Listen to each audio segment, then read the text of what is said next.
오늘은 신명기 27장 1절에서 26절 자식들을 위해 부모가 해야 할 일입니다. 가나안 땅에 들어가기 위해 요단강을 건넌 직후 즉시로 행해야 할 모세의 명령입니다. 먼저 큰 돌을 세우고 석회를 바른 다음 그 위에 말씀을 기록하라 합니다. 또 거기에 연장으로 다듬지 않은 돌로 제단을 쌓고 번제와 화목제를 드리고 여호와 앞에서 즐거워하라고 합니다. 이것이 요단강을 건넌 직후, 그러니까 가나안 땅에 들어가 땅을 차지하기 전 반드시 지켜야 할 하나님의 명령입니다. 돌 위에 석회를 바르고 기록하라는 것은 망각의 동물인 인간이 하나님의 명령을 절대로 잊어서는 안 된다는 뜻 같습니다. 다듬지도 않은 돌로 제단을 쌓으라는 것은 돌을 다듬고 어쩌고 할 여유가 없을 만큼 이 일이 정말 다급한 일이라는 뜻 같습니다. 그러니까 광야 생활이 끝나고 드디어 젖갓꿀이 흐르는 땅에 도달하면 인간은 너무나 빠르게 하나님의 명령을 잊을 것을 하나님은 너무나 잘 아셨습니다. 이 중 화목제를 드리며 여호와 앞에 함께 즐거워하라는 부분이 늘 감동적입니다. 크리스천들에게 모두가 함께하는 예배는 정말 즐거운 축제여야 하며 하나님이 원하시는 것도 바로 이것이란 생각입니다. 부모 입장에서도 눈앞에 진수성찬보다 화목한 자식들이 함께 모여 즐거워하는 모습이 가장 보고 싶은 모습일 것입니다. 하나님이 가장 원하시는 장면은 우리 모두가 함께 하나님 명령 지키며 함께 즐거워하는 모습입니다. 그리고 이렇게 함께 할 때 우리는 악한 세력을 물리치고 그 명령들을 지켜낼 수 있습니다. 그러니까 인간 혼자서는 절대로 하나님의 명령을 지킬 수 없습니다. 그 다음 모세는 오늘 내가 내 하나님 여호와의 백성이 되었으니 라고 합니다. 광야에서 오랜 시간 테스트를 받고 통과한 후 요단강을 건너야 비로소 하나님의 백성이 되는 건가 하는 생각이 듭니다.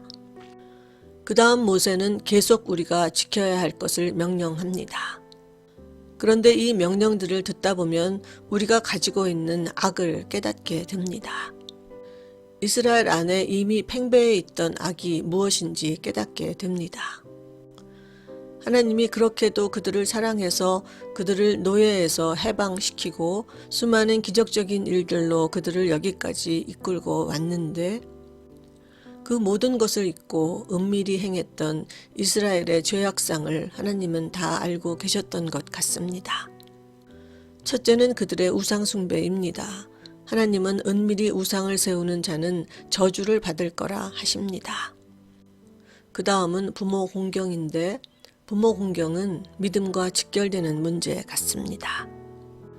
부모는 우리에게 약자 중에 약자이니 세상 일에 바쁜 우리가 경홀히 여기기 쉬운 존재입니다. 마찬가지로 장애인이나 객이나 고아나 과부들 같은 약자들도 억울하게 하지 말라고 합니다. 세상만 따라가다 보면 이 같은 약자들이 눈에 보이지도 않고 그저 매일매일 내 갈 길 가는 일만도 힘겹습니다. 하지만 하나님은 약자들을 보고 이들을 경홀히 여기지 말라고 합니다. 우리는 이들과 함께 즐거워해야 합니다. 이것이 하나님 보시기 가장 아름다운 모습입니다.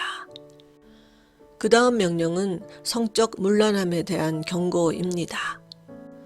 모세는 우리로서는 상상할 수 없는 문란한 관계들을 구체적으로 열거하고 있습니다. 그런데 2000년이 지난 현대의 타락성을 보면 하나님은 인간이 얼마나 타락할 수 있는가를, 인간의 밑바닥을 이미 다 알고 계셨던 것 같습니다. 성적 무질서는 하나님이 없는 사람들에게서 볼 수 있는 가장 확실한 증표입니다. 그 다음은 암살과 청부살해와 같은 범죄에 대한 경고입니다. 생명경신은 하나님을 잃은 사람들이 할 수 있는 마지막 단계 같습니다. 그런데 곰곰이 생각하니 이 모든 명령이 점진적인 타락의 단계 같다는 생각이 듭니다. 먼저 우리 안에 하나님 아닌 다른 우상이 또아리를 틀면 그 다음 우리는 남들은 잘 눈치챌 수 없는 범죄, 곧 부모나 약자들을 경홀히 여기는 행위를 하게 됩니다. 그리고 그것을 방치하면 그 다음은 육체적 쾌락에 대한 탐닉이고 마지막은 사람의 생명을 빼앗는 일까지 아무 죄의식 없이 하게 됩니다. 오늘 나의 영적 단계가 어디에 있는지 점검해 봐야겠습니다. 먼저 하나님으로 즐겁지 않으면 나를 염려하게 하는 바로 그것이 나의 우상입니다. 부모님이나 약자들을 더 억울하게 하는 일을 한다면 내 영혼은 병들어 가고 있는 중입니다. 육체적으로 물란한 관계에 탐닉하고 있다면 지금 나는 완전한 사망의 길로 가고 있는 중입니다.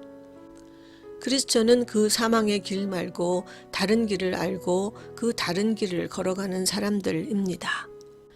잠시 다른 길로 들어섰다 생각하면 빨리 제 길을 찾아가야겠습니다.